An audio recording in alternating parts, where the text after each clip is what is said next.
एउटा सुन्तला लिनु त्यस्तै यसरी 2 पिसमा बाँड्नु यसरी। यो चाहिँ मरिचको धुलो अलिकति अनि त्यसपछि यति जति हुने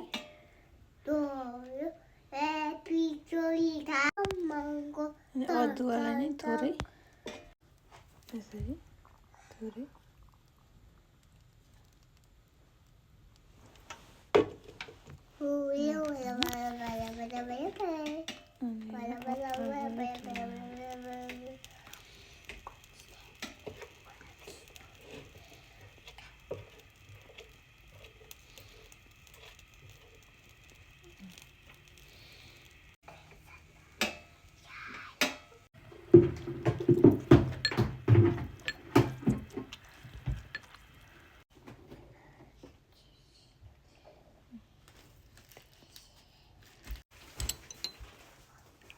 खुवाउनु होला रुगा खोकी है सानो सानो